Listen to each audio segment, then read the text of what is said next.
Hi friends. DSC application submit చేసేటప్పుడు ఏమైనా పొరపాట్లు చేస్తే మీరు వాటిని ఇప్పుడు కరెక్ట్ చేసుకునే అవకాశం అయితే వచ్చింది. సో దానికోసం మీరు ముందుగా క్యాండిడేట్ లాగిన్ మీద మీరు క్లిక్ చేయాల్సి వస్తుంది.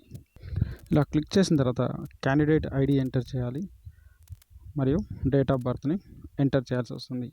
దాని తర్వాత అక్కడ ఉన్నటువంటి క్యాప్చాని ఎంటర్ చేసి మీరు లాగిన్ మీద క్లిక్ చేయాల్సి వస్తుంది. ఇలా మీ అప్లికేషన్ లోడ్ అయిన తర్వాత లెఫ్ట్ సైడ్ చూసుకోవచ్చు. ఇక్కడ లెఫ్ట్ సైడ్ క్యాండిడేట్ సర్వీసెస్ ఉంది కదా, దాని మీద క్లిక్ చేయండి. తర్వాత డిలీట్ క్యాండిడేట్ అప్లికేషన్ని మీరు సెలెక్షన్ చేసుకోండి.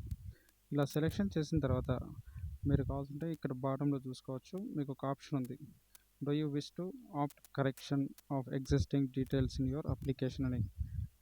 ఒకవేళ కరెక్షన్ చేసుకోవాలంటే ఎస్ అని క్లిక్ చేసి మీరు రైట్ సైడ్లో ఉన్నటువంటి ఆప్షన్ జనరేట్ ఓటీపీ ఆప్షన్ ఉంది కదా, దాన్ని సెలెక్షన్ చేసుకోవాల్సి వస్తుంది. మీకు ఓటీపీ రాగానే ఆ ఓటీపీని ఎంటర్ చేసి మీరు కావాలంటే అప్లికేషన్ని డిలీట్ చేసుకోవచ్చు. డిలీట్ చేసిన తర్వాత ఏ ఆప్షన్స్ని మీరు కరెక్ట్ చేసుకోవచ్చు అంటే ఇక్కడ మీరు కావాల్సింటే నోటిఫికేషన్లో చూడొచ్చు. ఇక్కడ క్లియర్గా వాళ్ళు ఇవ్వడం జరిగింది. ఏదైనా సరే తప్పులు జరిగితే సవరించుకున్నట్టుకు అభ్యర్థుల సమస్యలను పరిగణలోకి తీసుకొని వారికి అప్లికేషన్ ఎడిట్ చేసుకొని మరలా సమర్పించుటకు అవకాశం ఇవ్వడం జరిగింది.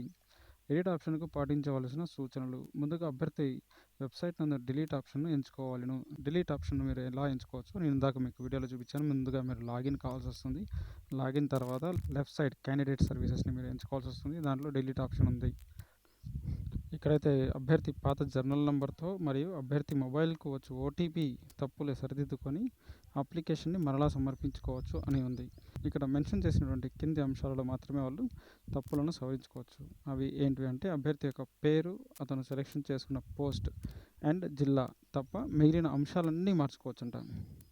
ఒకవేళ అభ్యర్థి తన పేరులో స్పెల్లింగ్ మిస్టేక్ ఉన్న ఎడల అభ్యర్థి తన పరీక్షా కేంద్రంలో నామినల్ రోల్స్ నందు తన సంతకం చేసే సమయంలో తప్పులను సవరించుకొనవచ్చును.